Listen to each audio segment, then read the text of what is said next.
सर्व शिक्षा अभियान म्हणजे शिक्षणाचे पैसे आणि सामाजिक न्यायाचे पैसे हे लाडकी बहीण योजनेसाठी वापरले जातात असं सातत्याने हे माध्यमातून आणि वर्तमानपत्रात ही सगळी माहिती येते।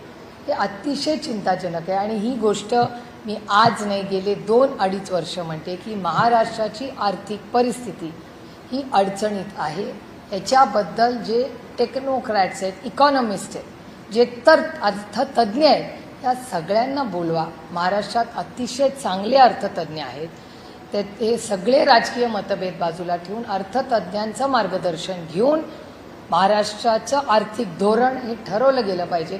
योगायोगाने हे केंद्र सरकारमध्ये पण आजची जी आर्थिक देशाची परिस्थिती आहे ती अतिशय अडचणीतली आहे। मी वारंवार माननीय प्रधानमंत्र्यांना विनम्रपणे विनंती केली की एक ऑल पार्टी मीटिंग बोलवा, या आर्थिक परिस्थितीवर मन मोकळेपणे चर्चा करूया, कारण का देश टिकला तरच बाकी सगळे टिकतील। पहिला देश, मग राज्य, मग पक्ष आणि मग कुटुंब, त्याच्यामुळे देश पहिला।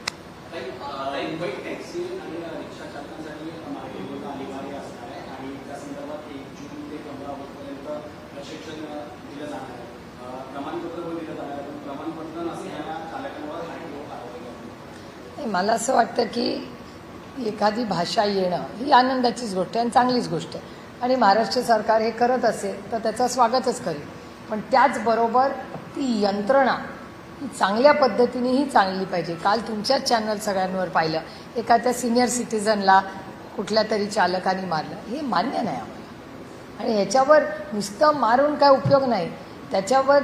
म्हणून मी वारंवार जे म्हणते, जे अनेक वेळा सत्ताधाऱ्यांना आवडत नाही, की वर्दीची भीतीच कमी झाली आहे राज्यात। आता एवढं मी पुण्याच्याबद्दल बोलले, मला माननीय अमितेश कुमारजी जे CP आहेत पुण्याचे, त्यांनी मला एक 8 पानी पत्र लिहिलं, ते मी CC करणार होते माननीय होम मिनिस्टर अमित भाई शाह आणि माननीय देवेंद्रजींना। कशा